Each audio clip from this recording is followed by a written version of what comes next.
What's going on, everyone? So Los Angeles Lakers are really starting to add talent to that development pool. The Lakers are just kind of bringing in an influx of young guys that they can grow, develop. They really want to develop a program and a system in which kind of churning out guys to eventually make the roster, be rotation pieces, maybe even starting level pieces, key pieces in general, right? The Lakers got their 2 draft picks in this year's draft. First off, with the 17th pick, drafting Dalton Connect. He's a guy that I think can crack the rotation now, has a really good shot, could be a key contributor throughout the course of the regular season. He's also a piece for the future. Even in the playoffs, I think he could be a key piece that could come in and have an impact in that regard. 55th pick, you got Bronny James. No, people seem kind of split on Bronny James. I'm all for the draft pick at 55 for Bronny James. You know he's got the defense, got the athleticism. He can shoot the basketball. He's definitely a development guy. He's definitely a guy that the Lakers are going to have to work with, which is, again, part of that system, part of trying to create this program. And Bronny James can hopefully eventually be a piece for the Lakers in the starting or in the bench, or just a key role guy one way or another, right? That's obviously the goal. That's obviously the idea. But the Lakers also brought in 2 forwards that can really help in that development pool. I don't really think that they're necessarily guys that can come in and make an impact immediately. You never know, obviously. But you got 2 guys in Blake Hinson and then Armel Traore. These are 2 guys that I did a whole video diving into. Definitely go check out that video if you haven't seen that video. Both guys are sizable, 6'8", 6'9", wings. You have Blake Hinson is a guy that was an excellent shooter, kind of a pit bull, bulldog type guy, physical. He probably gives you the best chance of maybe making the roster now. Just older guy, 24, right? The Lakers really like those kind of older guys that are the adults in the room, kind of come in and make immediate impact. I really like him as kind of that 3-and-D, kind of getting after it, dirty work, hustle guy. But the guy that I'm really high on, that I think has a lot of potential, again, development guy, but he is 21 years old, is the Frenchman Armel Traore. He's the guy that I think can potentially be a really solid contributor. Plus, he's a guy that, does a little bit of everything, which is what you want to see. But the Lakers didn't stop there. The Lakers also signed 2 Exhibit 10 guys, right? All these guys I do expect to be on the Summer League roster. We'll see. The Exhibit 10 are always those guys that, just kind of getting a run, try to see how it looks. More times than not, they don't end up making the roster. Best case scenarios, they end up getting a 2-way roster. You got to remember, you get 3 now.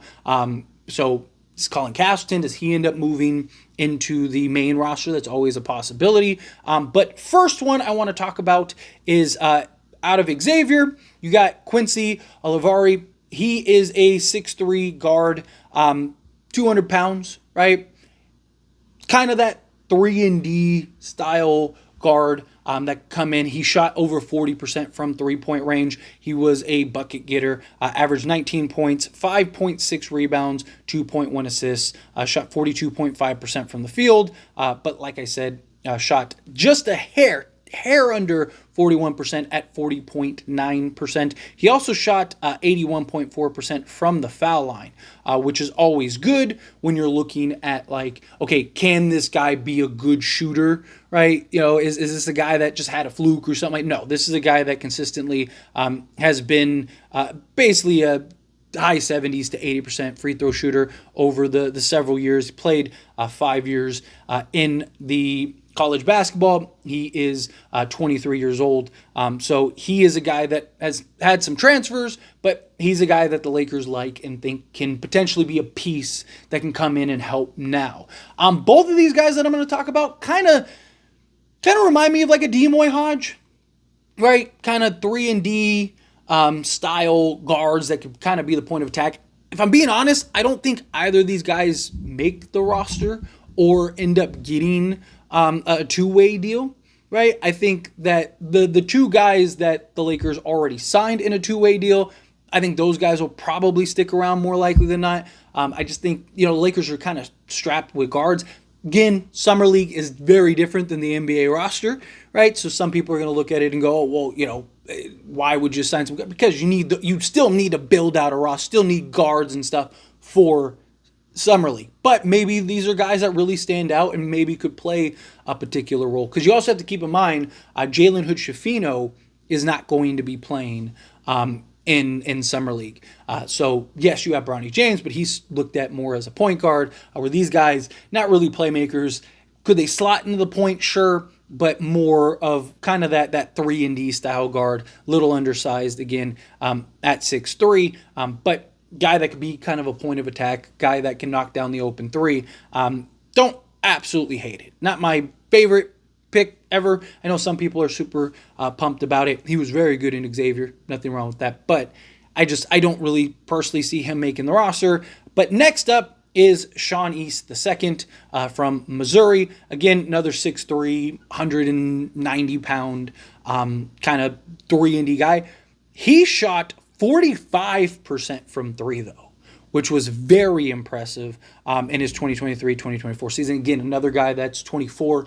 And so, again, Lakers really like these older, kind of experienced, again, adult in the room type guys that can come in, play a role, understand kind of, I'm not the star. I'm not that.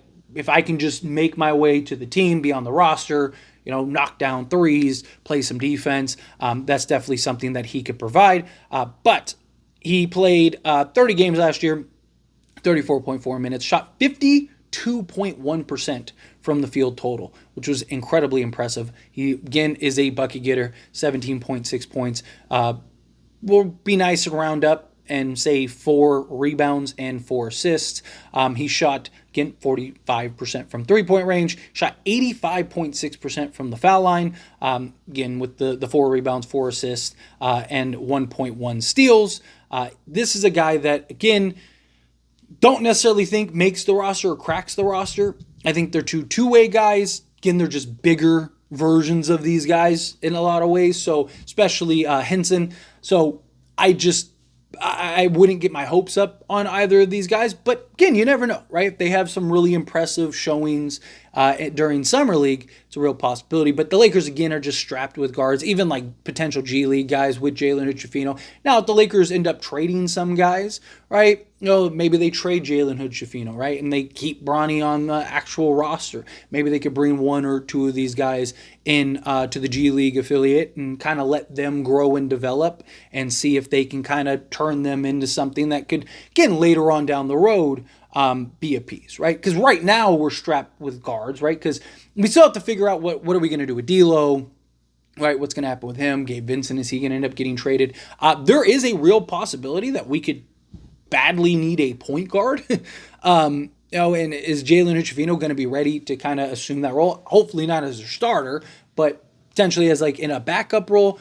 There are a couple options out there that you may be able to sign, but the Lakers could end up finding themselves in the space of needing a point guard. Problem is none of the guys on a two-way or the Exhibit 10s are guys that you'd be looking for necessarily as a point guard in the point guard role, even in a backup role, right? So I don't think any of these guys are really going to crack the rotation. And then as far as 2 guards go, I mean, you have Austin Reeves, you have Max Christie, even Bronny and Jalen Hood-Schifino could slot over to the 2. You got Maxwell Lewis, right? Like you're pretty good in that regard. And of course, Dalton Connect.